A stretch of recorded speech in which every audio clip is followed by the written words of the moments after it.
Hey everybody, it's Steve. I was sitting here thinking, I figured I'd make like a where I've been type video, because I kind of touched on what had happened in the last video I did, that live stream thing I did. But I figured I'd go through the whole thing, just kind of let everyone know like where I've been, what I've been going through. If no one cares, that's fine. I kind of just want to get it out of my head. Like I said in the last video, I want to kind of use this channel as more of a venting space. If you're not into that, please, you don't have to watch. It's totally fine. Like I said, this is probably going to end up not being an ASMR channel anymore. This is probably, I'm sorry, going to start like vlogging. I got to get a decent camera. I'm on my phone right now, so I got to get a decent camera at some point again, because I ended up selling the one that I used to make my ASMR videos. It was a nice camera. I'm kind of annoyed that I sold it, but what are you going to do? So, the last video I made, I was moving out of my dad's house, and I was going to move into my mother's house. Shortly before I was fully moved into my mom's house, one day I was at work and we got a call that she was really sick and she was bleeding out of her mouth really bad and stuff. The thing with my mom was, I'm not going to go into too much detail about it just because it doesn't need to be said. It's kind of private and I don't like to think about it that much. But my mom had hepatitis and she was an alcoholic and she used to drink a lot.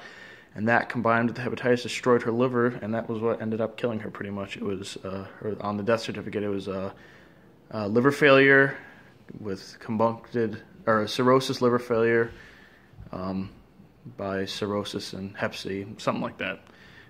So she died, and my life kind of just turned upside down. I ended up having to move into my Aunt Lisa's house, who was only 5 minutes away. It's not a big change, but I was a mess for a while. I started smoking cigarettes again, drinking a lot. I started drinking a lot, which was not good. I met right before my mother died, though. I met a girl who I thought was awesome at the time. She was so cool, and she was there. And like literally the week we started dating, my mom died. So just right out of the bat in this new relationship, this girl's got to deal with me, who just lost his mom. And honestly, I have to thank her for that, because that really was, I mean, we didn't end on amicable terms. There was some foul play, but I mean, that it is what it is. It's over. I don't hold any grudge against her anymore. But she was there for me in a really rough part of my life, so that always meant a lot to me. Her and I dated for about, I think 2 years? No, 1.5 years.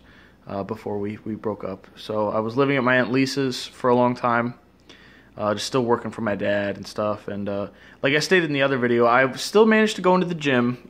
Like the first month after my mother died, I was kind of like, I was barely doing anything. I didn't go to work for like 3 weeks. I was so distraught. My dad gave me some time off and just said like, oh, like, get this out of your, like just go grieve and do what you got to do. He was very supportive, surprisingly. If anyone remembers any of my other videos on my father, he's not always been the nicest human being. Sorry about that, I almost dropped the camera. Or my phone. So, kind of took a break from working out, and, I was just sleeping all the time, kind of watching movies, just trying to wrap my head around what had just happened. Then, I got back in the gym, was working out again, cigarettes, stopped smoking them, just cut back on my drinking. Life started to normalize again, somewhat. It was hard still. I'd have days where I'd cry and stuff, but I'm human. I can't help it. I was in really good shape, surprisingly. I got into I was in one of the best shape of my life around there. I was like 198. I was pretty lean for the first time in my life, because I've always been a big dude. Lean was just something that was never in the cards for me, but I managed to do it. And I was feeling good and looking good, and then, the night that my girlfriend and I, my then girlfriend at the time, broke up,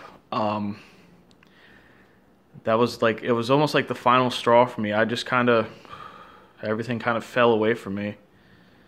There was a lot of emotions from my mom I hadn't dealt with because of being with my then girlfriend. I kind of was able to like compartmentalize it and kind of like put it away. I would cry and stuff. Like I would let out emotion about my mom, but there was a part of it that I was never alone with it, I guess. Like, it was never just me against my grief. I kind of had, like, her as a buffer, sort of, if that makes any sense. But when we broke up and she was gone, it was just me against my loneliness, and I kind of felt like she abandoned me, kind of. That she abandoned me and my sister. I've talked about this at length with my sister. We both felt like that for a while. And it got really hard. It still is hard. What am I talking about?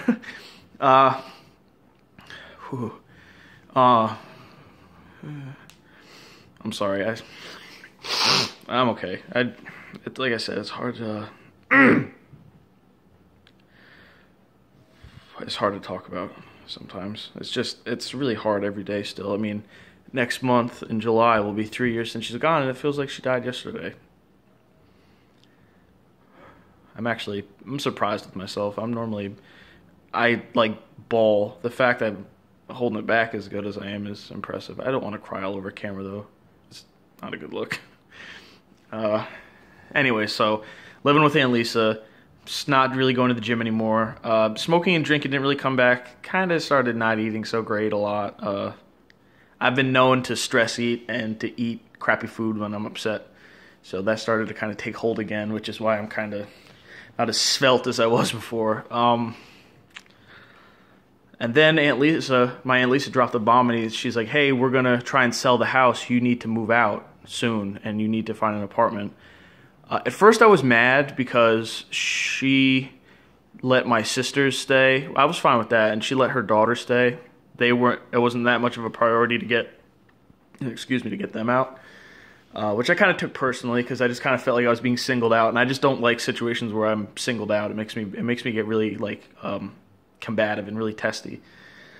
So I ended up talking to my two cousins, and they were trying to move out too because their dad was moving to California, and that's how we ended up in the apartment I'm in right now. We moved in. I've loved living here. This is a really nice apartment. My two cousins are great. I get along with them. They're like a little brother and sister to me, because we would literally hang out like the whole summer, every summer, because their mom was really busy, and they would sleep over at my house for like 2 or 3 days at a time. So they were essentially siblings to me. So this was just an easy integration for me to make. Paying rent has sucked.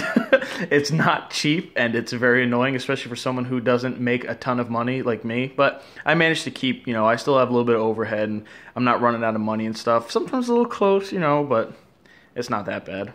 But then that leads me to where I am now. So I moved out of Aunt Lisa's house into this apartment by myself, and I like it. I have not worked out since last July. I've worked out, like I said in the last video, maybe like 4 or 5 times. I'd say probably close to like 4. Maybe 5's kind of stretching it. Eating like crap all the time. Drinking kind of took hold again. I'm getting it under control again. I'm trying to drink maybe once or twice a month.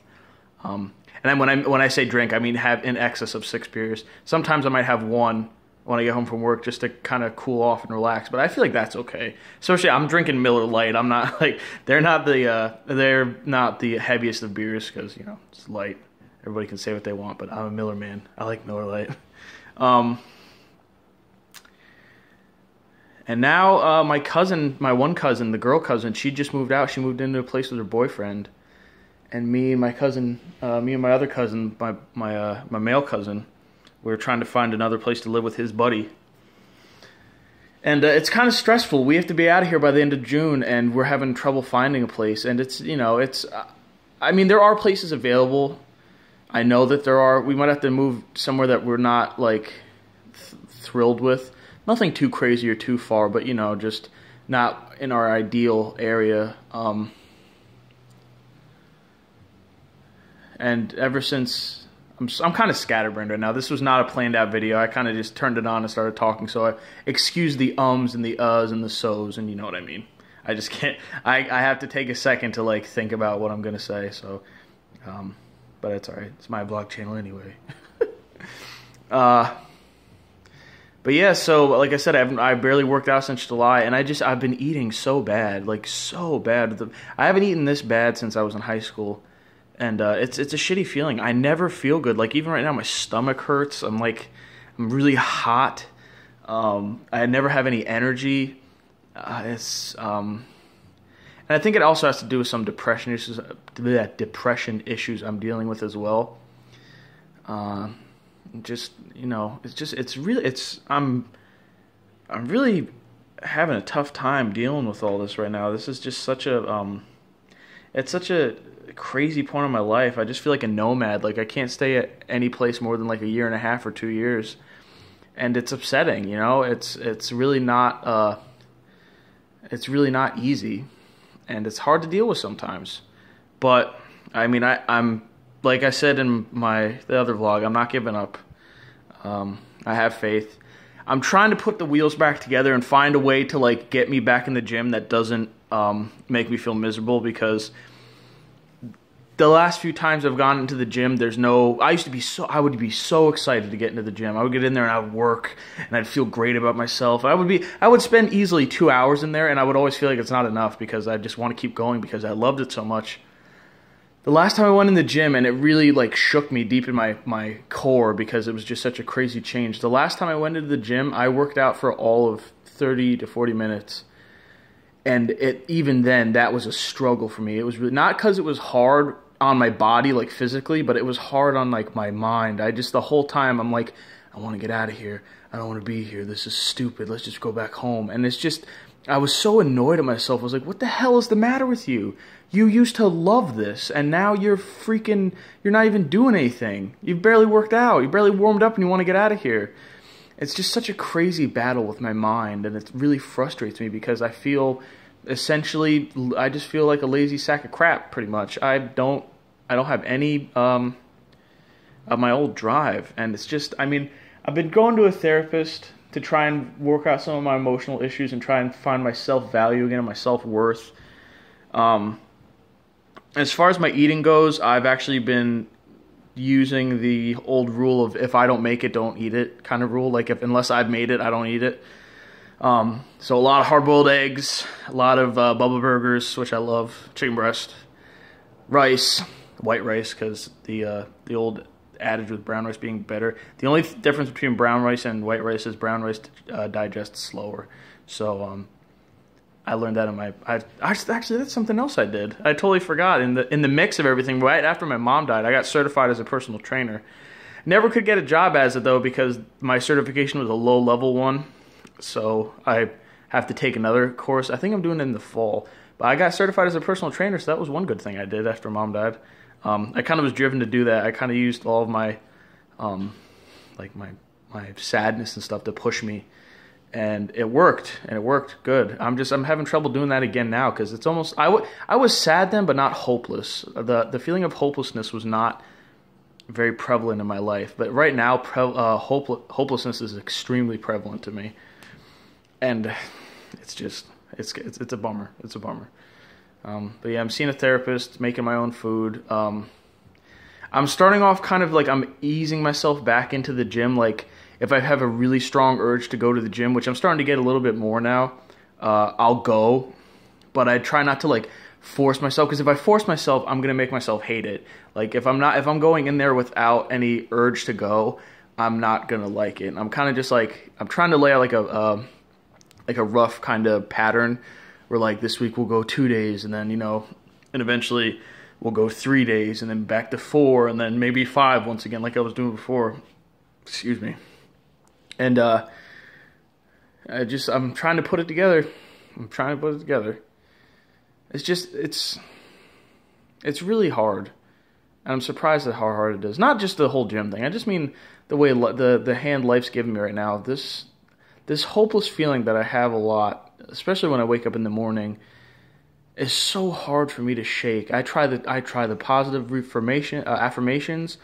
I try to just ignore it, but it just never leaves, and I feel and it's so draining on me. I'm so tired from it. It makes me physically tired trying to fight these thoughts and stuff in my head about stuff being hopeless and, like, you know, not having a home or a mom, and, like, you know, roaming and, like, not going anywhere in life. It's just, it really is miserable. And it really messes with my head really bad.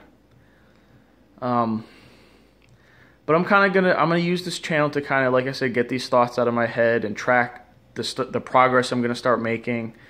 I think at some point I'll take like body pictures, not to upload here immediately, but just for my own kind of like for my own records. I'll take some before and after pictures, maybe put them up here, and who knows, maybe this will turn into a fitness channel. I wouldn't mind that. I mean, before, you know, everything kind of went to hell, fitness was one of my biggest passions. And I'm super passionate about it. I always watch like powerlifting competitions. I love strongman. It's one of my favorite things to watch. UFC, I watch all the time. I'm a big pro wrestling fan. So any pro wrestling fans out there, if you want to talk wrestling, I'm your guy. I'll talk about that all day. I love WWE. I love NJPW. I love Lucha Underground. All that stuff. It's insanely good. I love it. Anything physical, I just enjoy because it takes a decent amount of skill to do all this stuff, and it's crazy to think these guys are doing this all the time, like wrestlers and UFC fighters and strongmen and powerlifters. It's pretty gnarly. All that stuff's pretty gnarly. And then I'm also watching a lot of big fitness YouTubes that I was saying in the other my other video. So I'm still really involved with fitness as far as watching it and talking about it, but I'm just having trouble putting it to practice in my life. But we'll get back. I have faith that things are gonna start getting back together. I feel like I kind of had to ride a low period and kind of get this stuff out of my system and chunk it through. But I feel like now that I've been through the worst of it, I feel like everything's gonna start to slowly climb. Because, you know, life is just a series of dips and valleys and ups and downs. And it's like a roller coaster. It's not a straight line. It's a roller coaster. But hopefully I'm headed up now. All right, I'm gonna stop this vlog before I keep rambling on. But thank you everybody for watching. If you watched this, have a great day or night. Anything else you guys want me to talk about, please comment below. Please tell me. I'll talk about anything fitness, WWE, wrestling, UFC, strongman, anything. I'll talk about anything like that in a video if anybody's interested to hear what I have to say. But yeah, I think I'll leave it there. All right, everybody, stay metal.